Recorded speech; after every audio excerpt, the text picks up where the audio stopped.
Hi everyone, I was meaning to do a skincare video today, however, every time I chat about it, I seem to be rambling on forever. I just can't chat about the subject, so I've decided to split it in half and do some sort of a prelude on this occasion, because there are certain things you need to know before you buy your skincare, and if you've watched other videos on YouTube about skincare, you're probably oversensitive about what is on the packaging.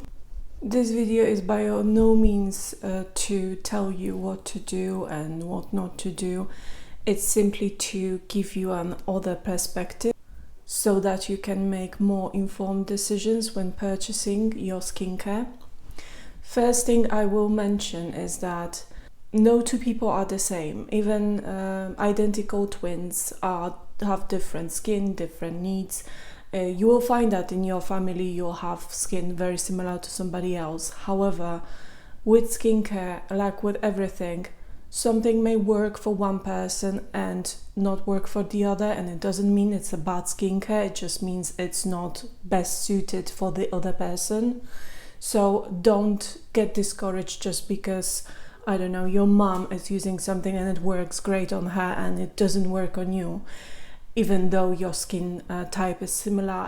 I want to address a few videos I've seen on YouTube that are quite misleading, and I'm just, my blood is boiling when I see those, so please bear with me. There is no legislation to define the meaning of words such as green, natural, organic, hypoallergenic, dermatology tested, non-irritating. So that means any brand can put such claim on the packaging and no one will come after them. They can have 1% of organic ingredients and still are legally okay to put on the packaging that this product is organic. You'll find some videos, they will tell you that two products are the same because they have the same list of ingredients. I'll give you one example. I don't know if you cook, if you bake, but I'm pretty sure you drink some hot drinks like tea or coffee. Now imagine you and your friend are making yourself tea and you both use the same ingredients. Let's say you use the tea, you use hot water, you use, let's say, sugar. Let's not complicate things. You will use 2 spoons of sugar, your friend will use 3 spoons of sugar. Those teas, will they be the same? If you break them down, do they have the same ingredients? Will they taste the same? Will you like your friend's tea? If that was the ingredients on the packaging, they would still be in the same order and there will be still the same ingredients. What I will highlight is it's good to check the ingredients in every product, but I would also say there is a lot of things that come to formulating products. Also, there's lots of ways for the companies to go around listing the ingredients. To give you a couple of examples, one, there is no legislation to say they have to list those ingredients online. The whole legislation about ingredients list only applies to the packaging, because that law came in place in late 60s, I think 66 or 7. There was no internet at the time, and they didn't update it since. A lot of things were updated, but for some reason there is no addendum to include the online presence. So on many occasions you'll find situation where you see product and you can't find the ingredients online. And on the other spectrum of this argument, you will find companies that have listed the ingredients and they are pretending to be forthcoming. But you will see they often also have the hyperlink to those ingredients when it takes you to another page which apparently explains in more detail what does each ingredient do. Very often those websites are created by the brand, or the ingredients that were given and the explanation to them were given to that website by the brand. So I would say it is actually more misleading than transparent. I wouldn't necessarily eliminate all of the brands that don't display ingredients, and I wouldn't encourage buying those brands that do. The second thing is, it is allowed to not list specific ingredients that are in aroma, flavor, perfume, or if anything is listed as trading secret, they do investigate what's that formula, but you will not know what's in that formula yourself, because they don't have to, legally, they don't have to disclose. To give you example, La Mer is using the famous miracle broth.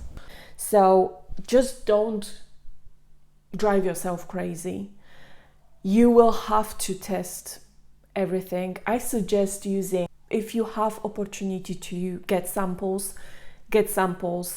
because what I will say that if you are sensitive to some things, if you are allergic to some things, and they may be inside of those formulas that are not disclosed, that may be money that you throw away. So to avoid that, I would suggest always, if you have opportunity to take samples, take samples. If not, then buy the smallest possible container. And what I haven't mentioned in the last video, and I feel it's very important for your skin, is the amount of sleep, amount of stress, and your genetics. So I say that there are certain things you can't do, like if you have stressful life, you can try to manage it. You can, I don't know, go for a run, you can try to meditate, you can try to just detach from the situation, but it will affect you. If you have a lot of stress, you will most likely break out, even though you have fantastic skincare. If you don't sleep enough, try to aim for at least 8 hours. If you have a job or life that doesn't let you to sleep, this will definitely show in your skin, and no amount of skincare is going to remedy that. So those two things are definitely important and free. And third thing is genetics. I have genetic predisposition for the acne. However, that doesn't mean I can't do anything about it. All it does is that I am more susceptible to get acne based on, if I stress, I break out. If I'm not eating correctly, I break out. If I'm not sleeping, I break out. Other people will have grey skin and bags under their eyes, or shadows under the eyes. I break out. So it doesn't mean that if you have genetic predisposition, there is nothing you can do and you just born with it and you will die with it. I've actually had few doctors tell me that this is the beauty of my skin, or the nature of my skin, and I can't do anything about it.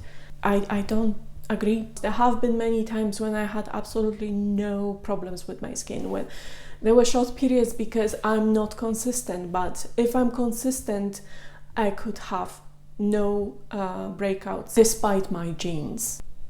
What I will also say is that a lot of people are pressing to have everything natural. I will again refer to the cooking. If you make a lemon pie, your pie will be different every time depending on how sour the lemon is, and this is not something you can control. Whilst if something is created in the lab, you can absolutely determine its power, and they can control the amount of everything.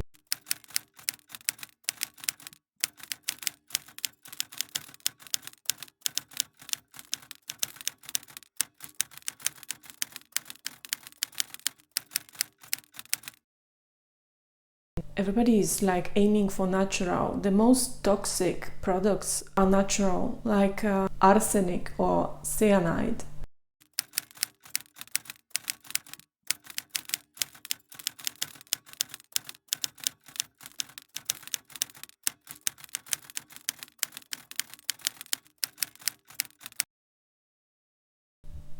We're living in a society where everybody is trying to look things up on their own. No brand will include carcinogenic ingredients on purpose in their product. If they're found there, they most likely just contaminated. Science is developing, so that means what is safe today in 10 years may not be. So bear that in mind.